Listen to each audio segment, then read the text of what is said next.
What's up, ladies and gentlemen? Universal Mastery. Welcome back to my public YouTube channel. Now, what I do here is I break down the occult sciences, and I break them down to a very practical level so that you can simply use them and apply them in your day-to-day life and get real, actual results with what it is that I'm teaching simply by applying your observation and awareness. Very simple to do. This is me giving you this understanding just in case you're new to my YouTube channel. Let me also give you a little bit of a perspective of who I am, just so that you know who you're getting this information from, which is very important. My name is Jeremiah Schwartz. I am a professional occultist. I am fully initiated in the entirety of the Kabbalistic Tree. I'm studied when it comes to the 22 major arcana of the tarot deck, and I'm also studied when it comes to planetary energies in direct association with astrology. Okay, so what is the topic of our today's video? Well, this is going to be a Kabbalistic topic.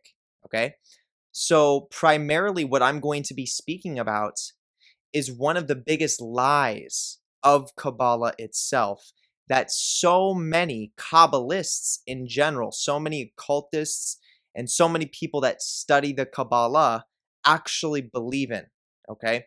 This is one of the biggest lies that's ever been spread through the entire Kabbalistic tradition. And my personal perspective is that this is very intentional as to why this lie has been embedded and ingrained within traditional Kabbalistic literature, okay? So I'm going to be sharing my perspective on the matter. Obviously, you're going to formulate your own perspective, but if this is something that intrigues you and you want to understand a little bit more about the Kabbalistic tree from a perspective that is definitely not within the mainstream of traditional Kabbalistic thought, then this is obviously your video, so make sure you stay tuned.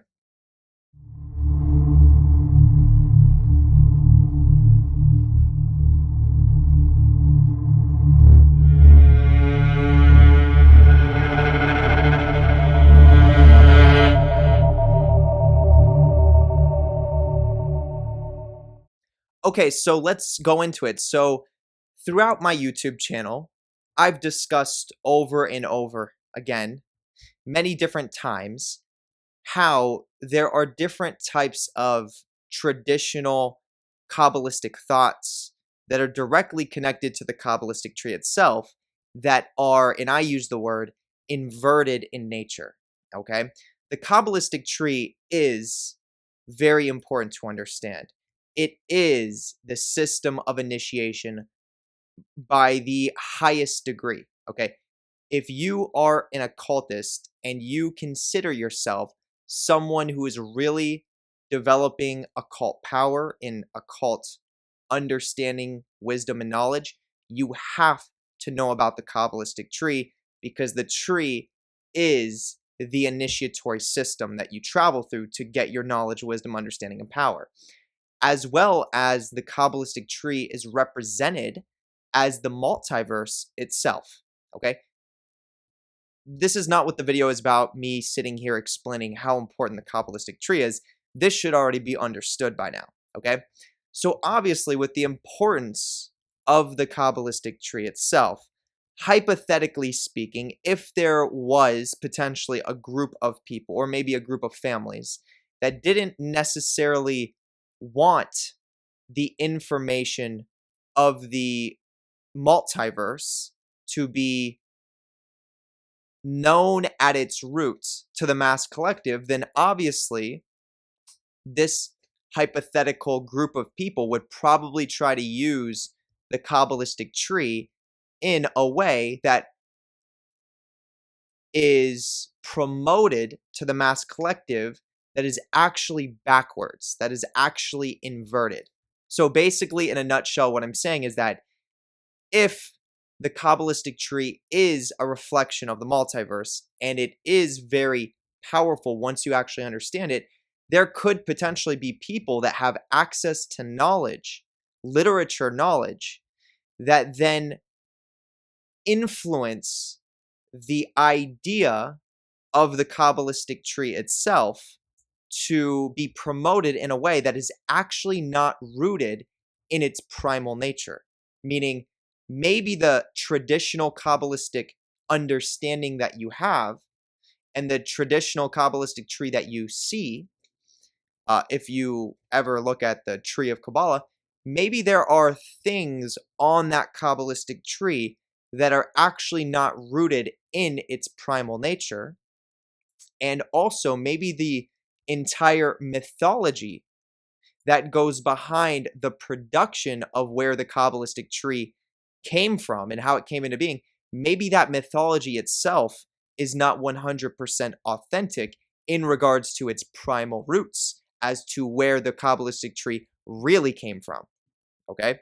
This is where this entire concept of the Kabbalistic tree itself, of traditional understandings, gets very interesting to somebody like myself who is more so embedded within the darker sciences of spiritual evolution, which oftentimes goes way deeper than just the mainstream thought, the mainstream traditional understandings, okay?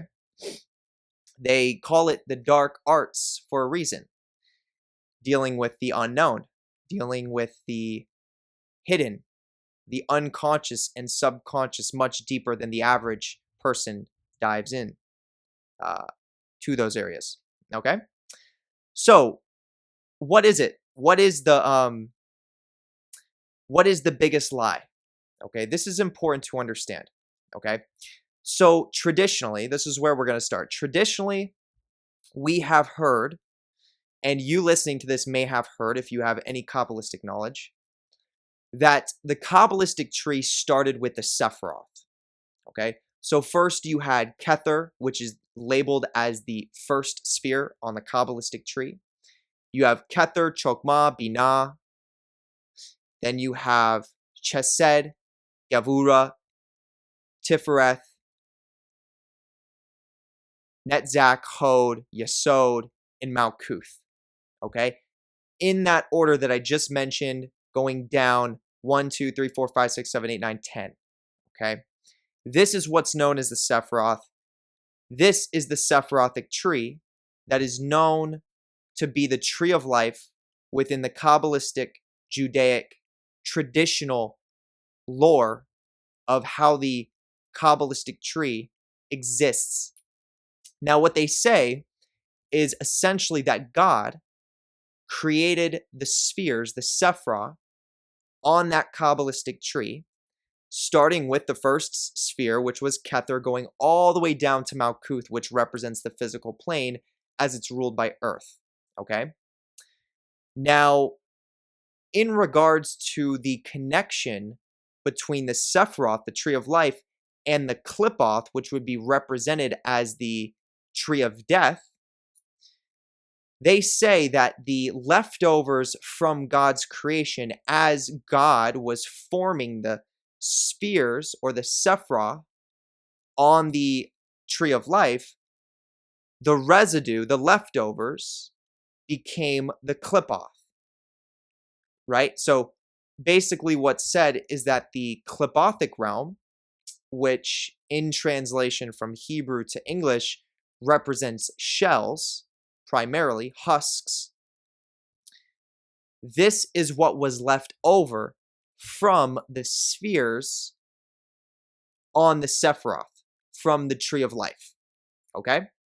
So right off the bat, with that knowledge already, with this mythology coming from this traditional perspective that most people adopt on the Kabbalistic tree, we are already able to somewhat, whether it's consciously, unconsciously, or subconsciously, assume the idea that the Qliphoth must not be that important, or it must not be that great, because it's the leftovers from the divine emanations, the divine creations. So that alone, this mythology alone right there, has set a separation in the awareness of the individual who is studying the mythology right now, where the individual who comes across that perspective that the clip-off is the leftovers from the spheres, the Sephra, on the tree of life, now the individual is saying to themselves, oh, well then, the clip-off must not be that great. It must be a realm that I probably do not want to really embed myself within, because it's the leftover of divine creations. And obviously, every single person who's reading that mythology wants to be divine. You want to step into your highest potential, your deepest potential for evolutionary power. Am I wrong? No. So this is the traditional perspective that so many people adopt. And then the other aspect of the traditional understanding as well is that not only is the clip-off the leftover residue from the divine spheres on the tree of life, the Sephiroth, but it's also mentioned that the clip-off represent the exact opposite of what the Sephiroth represent. Like, they are the exact opposite. So, for example, you have the sphere of Chesed, which is ruled by Jupiter. Traditionally, it's labeled as the fourth sphere, and it represents mercy. So if we were to reflect that within the Kabbalistic realm, we would have the sphere of Gog-Shabla, which is also ruled by Jupiter, but it would be more so the darker aspects of Jupiter. So that would mean the more so unconscious and subconscious phenomena of how Jupiter can also manifest, although it's still the same planetary energy, but it's a different influence because of many different types of circumstances, okay? So in the sphere of Gog-Shabla, still represented by Jupiter within the Kabbalistic realm, which would be the reflection of Chesed in the Tree of Life, they would basically say the Tree of Life's representation of Chesed is mercy, so then in the Clip-Off it is no mercy, okay? And then this is the patterned understanding of the entirety of the Kabbalistic tree going with every other sphere, okay? So I'm not going to say that there isn't some sort of truth to that. And I want this to be very clear. I am an occultist who has fully initiated through the entirety of the Clip-Off. And I really did, okay? It took me about 2 full years to go through that entire initiation. And it tore me apart. And it was real. And I have my own real life experience going through every single one of those spheres. And I can literally tell you about those experiences and how they manifested in my life, okay? Now, I've also initiated through the entirety of the Sephirothic tree as well, and I can explain the exact experiences that I also went through when I was going through the Tree of Life, okay? So I'm somebody who's speaking from real life, personal experience, having energetically felt these dimensions, felt these spheres within the multiverse itself, having real life interactions with the environment around me that were also in correspondence with those spheres as well, as I was in that dimension. So I'm not somebody who's speaking just as someone who's read a bunch of books and this is my thoughts. I'm speaking as a practitioner before a knowledge studier, okay? But I am both, okay? So long story short, I am not going to say that there isn't an aspect of the Kabbalistic realm that doesn't to some degree reflect the opposite of the Sephirothic tree. I did experience a little bit of that. For example, with the example that I just used with Chesed being mercy and then Gog-Shabla representing no mercy, it kind of is actually similar to that. There is a sense of no mercy within the Kabbalistic realm, but it goes way deeper than just being the opposites. It's way deeper than just the fact that the Kabbalistic realm is the opposite of the Sephirothic tree.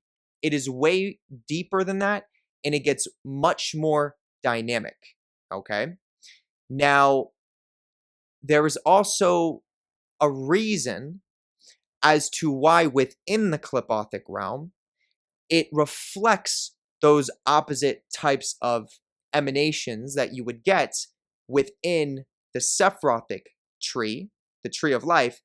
And that is actually where the real knowledge, understanding, wisdom, and power is gained within the Kabbalistic realm as you start to dissect why am I experiencing in the sphere of Gog Shabla ruled by Jupiter? Why am I experiencing the sense of no mercy? That's where the power is gained. So with the traditional mythological perspective that the Kabbalistic tree was just the leftover residue from the tree of life, this makes the individual think that there is no solidity, that there is no value, or there is no potential to gain knowledge, wisdom, understanding, and soul self-development within the Kabbalistic tree. Okay? And this is completely false.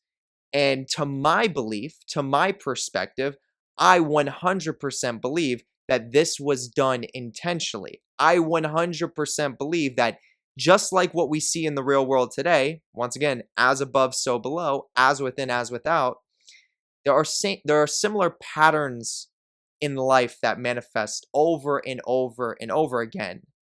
And you would be considered a fool to continuously fall into these patterns and get caught in cycles where you never get to traverse forward in your life because you're the hamster on the little wheel going around and around and around, stuck in the cycles that you're still holding on to.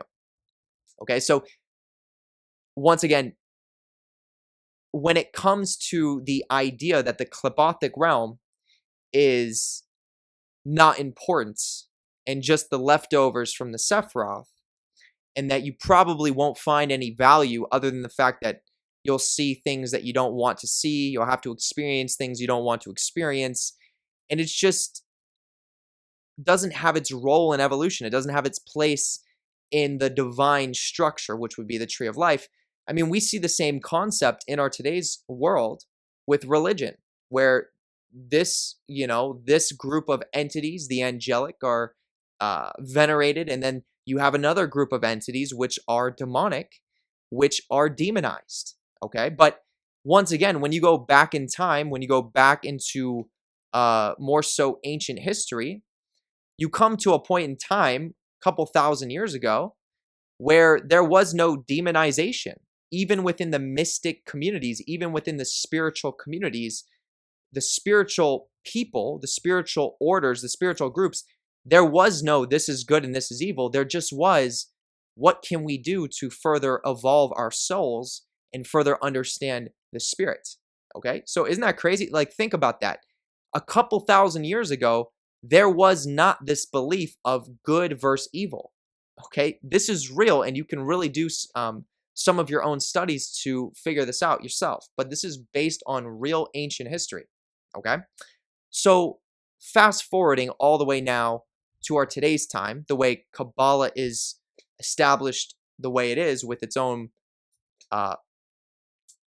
mythological lore that goes behind it, we see this dogmatic interpretation on how the tree of life came into being, and then how the Kabbalistic realm, the tree of death, came into being as just its leftover residues. Okay, and what I'm saying is that, once again, this is intentional. Okay, you don't need to agree with me, you don't need to believe me. I'm not here to convince you anything. I'm telling you, okay, this was intentional because the Kabbalistic tree is so powerful.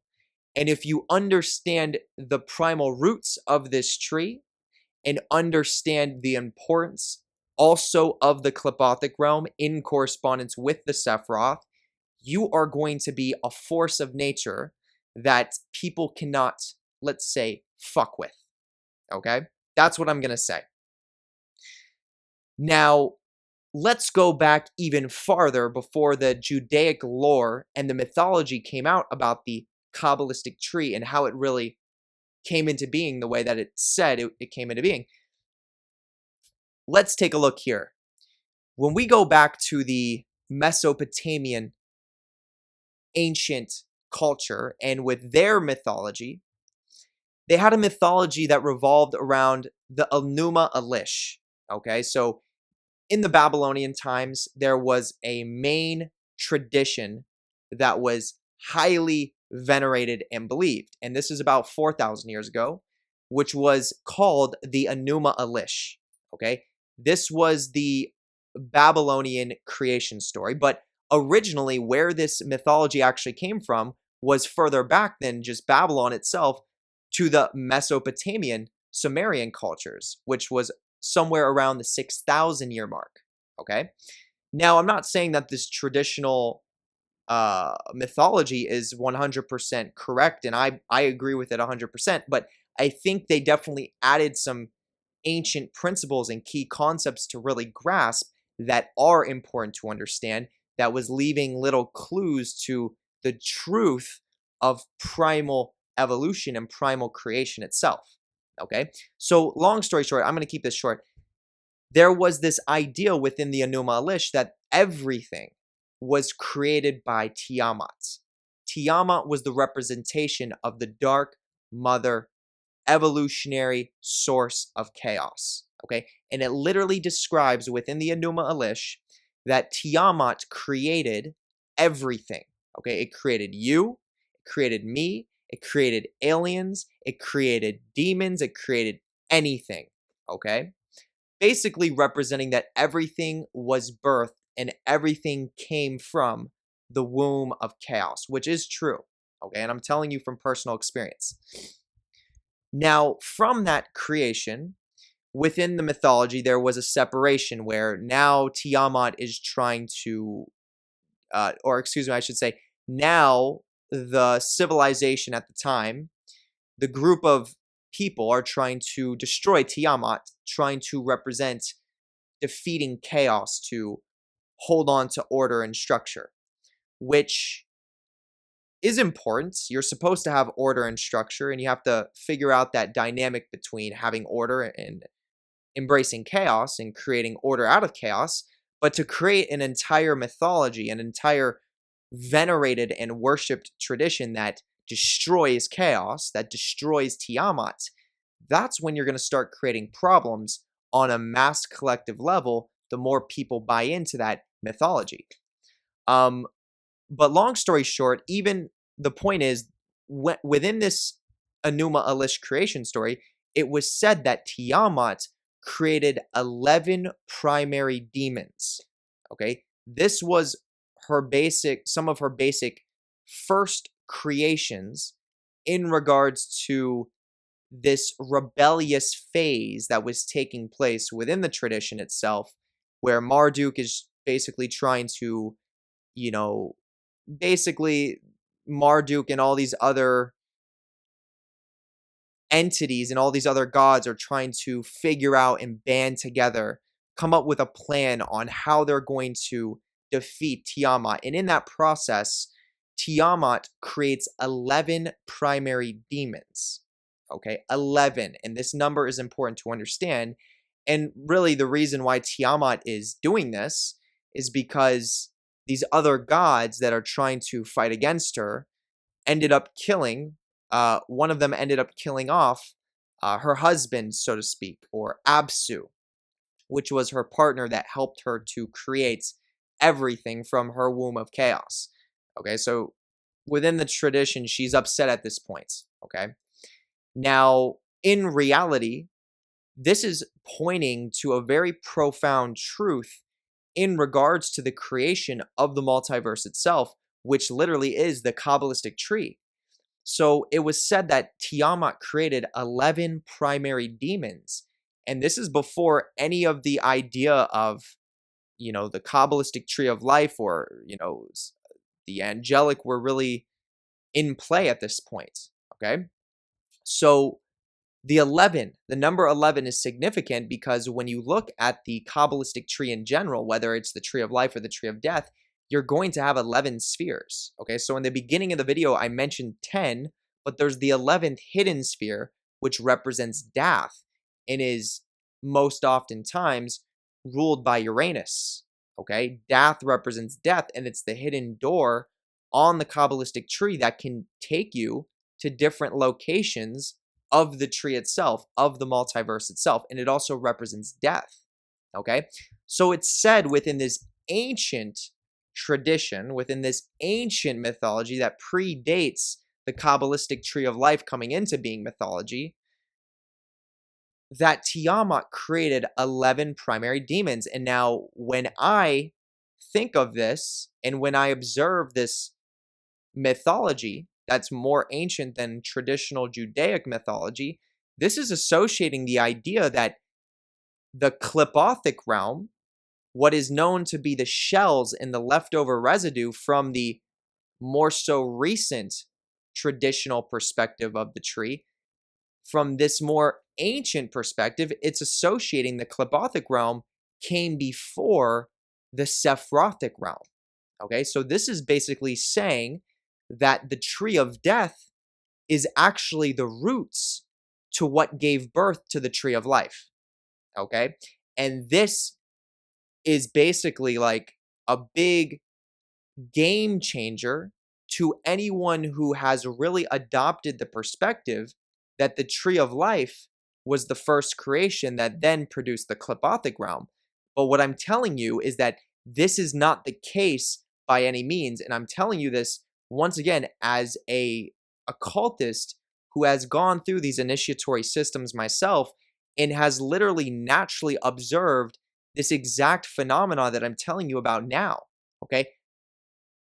It is through the Klippothic realm where you actually step into your primal awareness. It's where you literally get back in touch with your soul and all of the fragments of your soul that were held in the Klippothic realm. Okay?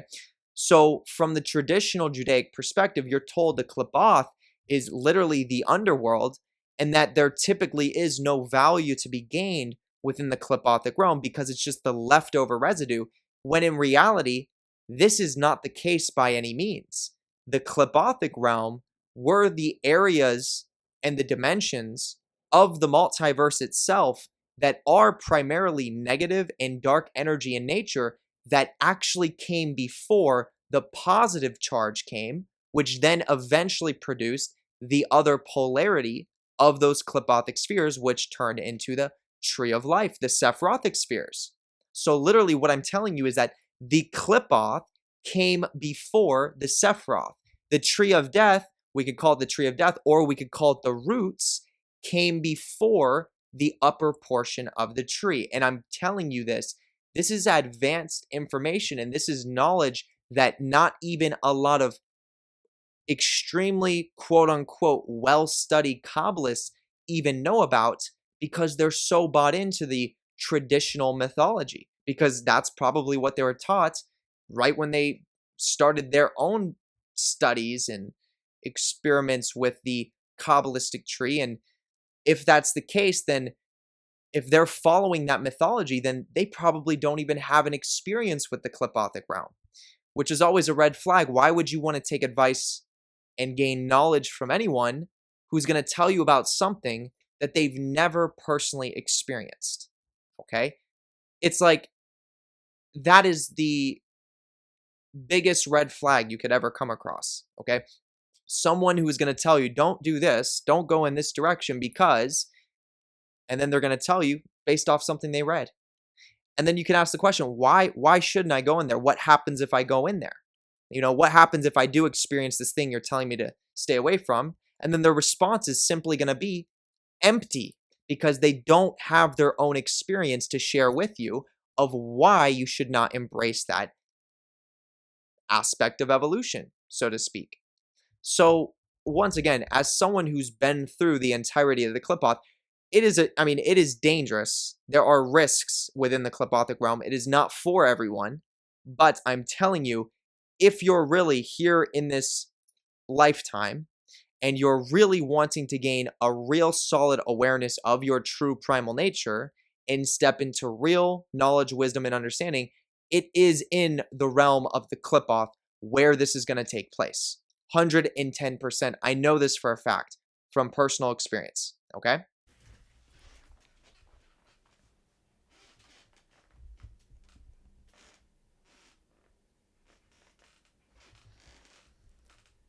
So, the entire idea that the Klippoth is just the leftover residue from the tree of life is completely false. And this is a huge inversion that's, once again, has been placed within the knowledge of the multiverse itself, within the Kabbalistic tree.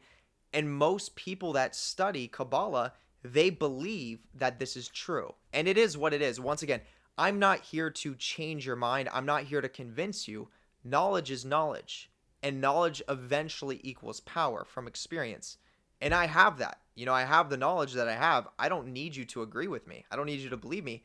Maybe now that I've said what I've said and you've listened, if you're at this point in the video and you listened to what I was talking about, maybe now you're going to observe some of these things that I'm talking about, and it's going to become more prominent to you. Okay? But it is what it is. I'm just stating what I know, and this is the value that, I give out to people that listen to my content. Okay? It's evolutionary information that a lot of people get value from, and I get value for giving out because that's how evolution functions. Okay? So let's tie it into this just to wrap up the video. Everything comes from chaos. Everything truly comes from nothingness. It comes from darkness. Okay? It really does. Everything comes from the negative charge first. It was darkness. It was chaos. That was that silence, that pure silence within space, within the cosmos, within the universe, where creation started to begin. Okay? So why would it be the other way around when we look at the Kabbalah, when we look at the Tree of Life? Why would it start with the positive charge, starting at Kether, going all the way down to Malkuth, before the negative aspect of the multiverse? How are we going to start with the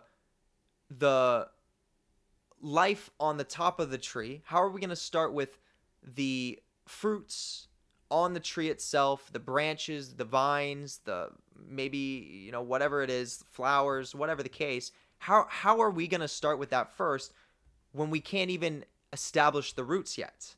That's inverted. It's backwards. Okay? This is real. This is the knowledge. Okay? This is the real truth. And there are a lot of people that don't know that. And there are a lot of people that are not going to want to accept that because there's a deep fear within themselves of embracing their own unconscious and subconscious to that deeper degree. This is the big split in the mass collective that has been going on for literally thousands of years. Okay? This is real. Okay? And it is what it is. The goal is to be aware of what's taking place and then use it to your advantage. It's not about waking people up. It's not about changing people's mind or getting them to agree with what you're saying. It's about you understanding this knowledge. It's about you understanding this truth, you having this wisdom and understanding, and applying it yourself. Okay? What is the occult? It is the hidden. It is the silence. It is what you know, what you apply for your evolution, and naturally you emanate an example. That's what people truly learn from. It has nothing to do with you speaking and trying to change people's destiny. It has nothing to do with that. Some people aren't meant to change, so don't try to force that process. Okay?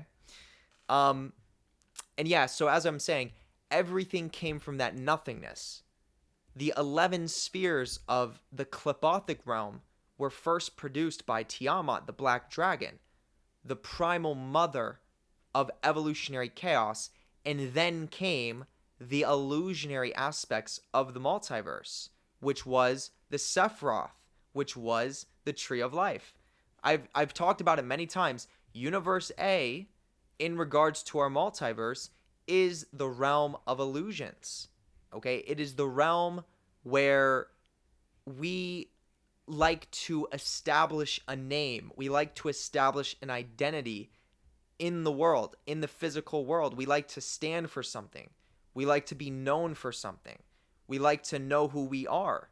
We like to say, this is who I am, this is what I am, and this is what I'm becoming. That is the realm of the Sephiroth, I promise you. This is why the Sephiroth is associated with angelic entities. This is why the realm of the Sephiroth is associated with good things, typically good feelings. Okay, it's because whenever you're building a identity for yourself, whenever you're holding on to some form of reality and you're attaching to it on whatever level you are, emotionally, psychologically, mentally, or physically, that's going to feel good to you because it naturally always will feel good to your ego, and it will always feel good to your sense of self-importance. And there is a property to that. There is an importance to that. But the true nature of your being is truly the formless. It is truly the soul, which exists in that space of all chaos, is all dark, feminine in nature, and results in the state of nothingness and an internal silence. So rather than the need to feel like you need to exist or to be something or to do something, you actually find silence within yourself. That's the true nature of your soul. So if you were existing in the illusionary multiverse, which most people are, trying to be something, trying to stand for something, trying to identify and attach to something to further fuel your ego, then you're existing in a complete realm of illusions with a complete unawareness of your own soul, with a complete unawareness of your own unconscious and subconscious mind. Okay? And this is very similar to the demonization of Tiamat, the motherly source of chaos that produced the soul itself, where Marduk, the solar figure, fights against the chaos dark mother, which represents evolution. So with this mythology, now you see in the real world how it's affected the average person in reality itself. The average person that's, no, this is what I am. This is who I am. This is what I believe. This is what I do. This is how I think. And really, they're not allowing themselves to be more receptive. They're not allowing themselves to step into the unknown. Therefore, they cannot penetrate their own unconscious and subconscious mind, and that freezes their consciousness to be a baby. It's like a grown baby where no, this is what I think. This is what I believe. This is what I do. I got to appease to my higher ups. I got to appease to my parents. I got to do good. I got to be nice. This is what I have to do. It's not that you're actually nice. It's not that you're actually respectful. It's that you're so concerned about what other people are thinking about you that you're acting those ways, which is not authentic. It's not real. Okay? And this is how most people behave. And it's because of this psychic programming that starts with mythologies and traditions. And once again, taking it full circle with the concept of this video, with the entirety of the creation story of the Kabbalistic tree, I'm telling you, that is not true. The Klippothic realm is before the Sephiroth. That's why, in order to step into your highest and deepest potential, to gain real knowledge, power, and understanding and wisdom, you are going to find that within the Klippothic realm. Okay? You are going to lose your identity in the Klippothic realm. You are going to be destroyed in regards to every illusionary attachment you have. You are going to have to sacrifice that to yourself to further descend down the Klippothic tree. Okay? Every time you're doing that, you're getting closer to your true nature. You're getting closer to your soul, your real, authentic state of literally oneness, your soul. Recognizing your soul is no different than everyone else's soul to its truest nature. It is the soul is what is connected directly to the source. Okay, now you do have your own unique purpose. You have your own unique role in evolution, but the true nature of the soul is that it's connected to everything. And I'm not even talking about just human beings. You know, the energetic makeup of the soul is so dynamic. It's literally connected to things that are not what we would consider alive. Like, I'm looking at a plastic bottle in front of me. It's connected to that. It's connected to my trash can. It's connected to this window in front of me, these pictures on my walls. Okay, on an energetic level, there is that connection to the everything within the soul. Okay? And that's why it's so important to get to the true awareness of your soul by literally deleting everything that is illusionary to you as you're getting closer to your soul, which once again, is dangerous because most people do not know what it actually takes to step into their soul. Most people do not know what starts manifesting once they actually start descending down the Kabbalistic tree. They expect it to be different because they were told, oh, there's power within the Kabbalah, there's knowledge, there's wisdom, there's understanding, oh, I can rule the underworld. They're told that, and these things are true, but they're not told how that power is developed. They're not told, this is what you're about to be getting into, this is what you should expect.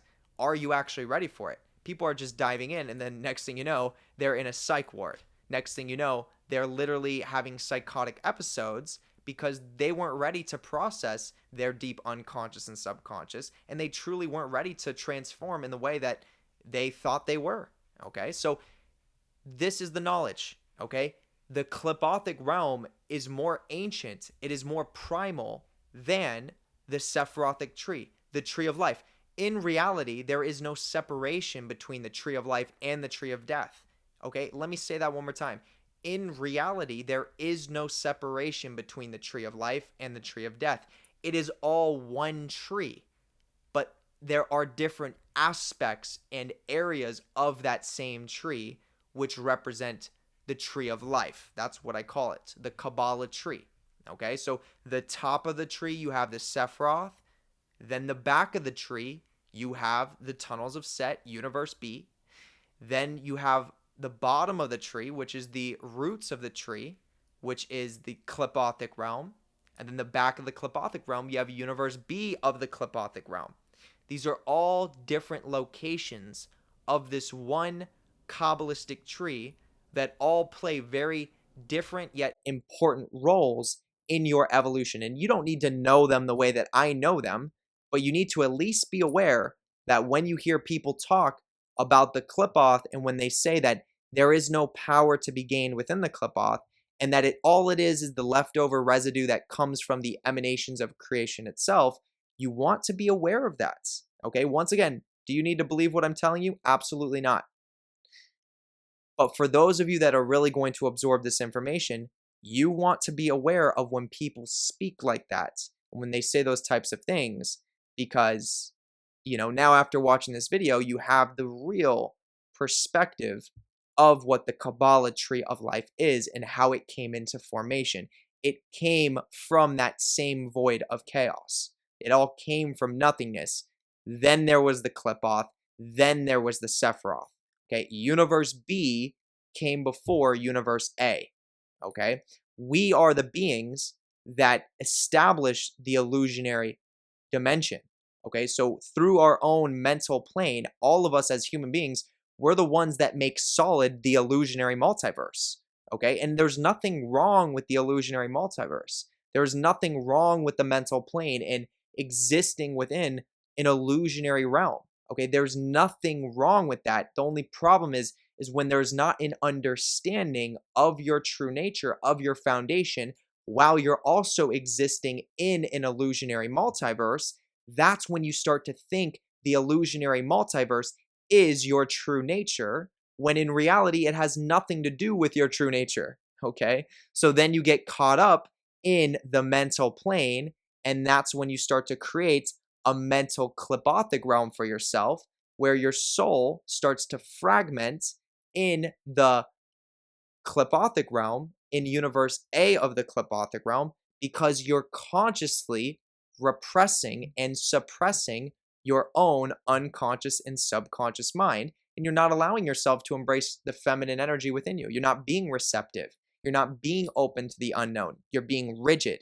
You're being solid. You're being precise. And it has to be your way or else it's not real. It has to make sense or else I can't believe it.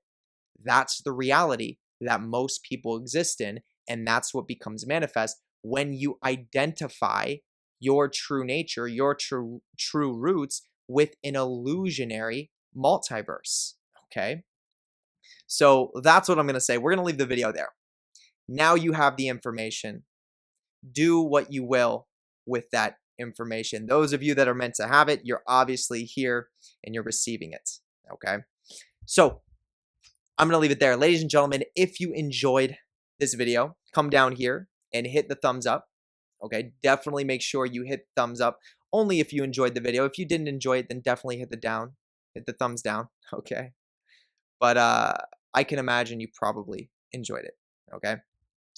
Now, make sure you also come down here and you hit the notification bell because I post videos as often as I can, and oftentimes I will post content that just happens to be exactly what is on your mind, okay? So this is what happens when you're a psychic and you just make videos that are based on your intuition, okay? I make videos that are based on my intuition most of the times, and oftentimes I'm actually tapping into other people's unconscious and subconscious, and I make videos on those subjects, okay? So if you want to take advantage of having a video created by me that just happens to be at the exact timing that you need to hear it, turn on the notification bell and get notified for whenever I make these videos, okay? Now also come down here and hit the subscribe button because if you're not yet subscribed to my YouTube channel and you are continuously reoccurring, or if you're gaining value from this content, then you're making a very big mistake because if you hit the subscribe button, you are going to further energetically link into this content. Yes, there is a real psychic principle that goes behind that. So if you want to further link in, hit the subscribe button. Okay, we'll leave that there. Next thing I want to say is if you have any family, friends, or social media platforms that are interested in this content, you have my full permission to copy and paste the link and send it to them, okay? My intention is to spread this content like a wildfire. So go ahead and do that, okay?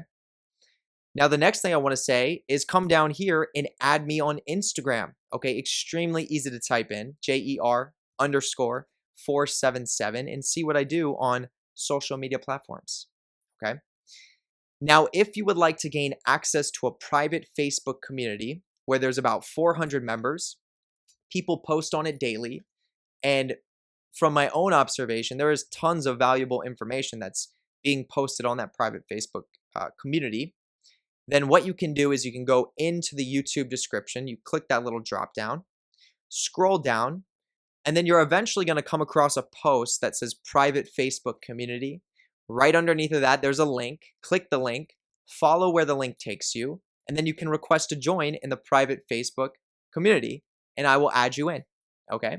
So check that out if that's something you're interested in. Now, this is the most important link of the entirety of the YouTube description, okay? Click the little drop down. It's the first link at the very top. Right next to it says My Patreon. You can't miss it, okay? This link takes you obviously to my Patreon, okay? Now on my Patreon, I have exclusive content that ranges from live streams, blog posts, and videos like this, but none of them are going to be on my public YouTube channel. It is all exclusive content for the Patreon, and the videos are a little bit more advanced and a little bit more personal, okay? There's about 180 members that are a part of the Patreon, and it is continuously growing and thriving day by day, okay? So if you want to take advantage to this, of this vault of exclusive content, definitely look into that first link. Let me also mention that when you get to tier 3 and up, you're gaining access to an entire magic training course, which I think would be extremely valuable, especially if you are a beginner occultist who is looking for a structured way to start developing your psychic capabilities, okay? Then moving up to tier 4, this is the highest tier. This is not only just the highest tier, but this is the most popular tier, and I call this the Universe B Vampire Service. Now, what this means is that on the 29th of every single month that has a 29th, I perform an advanced occult ritual on the new participants and the existing participants who are top tier members, which is designed to change your entire energetic structure permanently, okay? So what this means is I change your energy field into being more so Universe B dominant. So the way this becomes manifest is you become more receptive to your unconscious and your subconscious mind. And that gives you the ability to start pulling in energy from dark energy and chaos in your environments. Okay? This naturally gives you an ability to exist in the dark energy areas of the multiverse to gain knowledge, wisdom, understanding, and power from them rather than being harmed by them. Okay? And once again, for the service, the top tier service that I perform on you, this triggers that process to start taking place. It triggers that change in your energetic structure. Okay? So, other than that, that's where I'm going to wrap that up. Most of the members on the Patreon itself are top tier members. So let that speak for itself. Yeah, once again, we'll leave it there.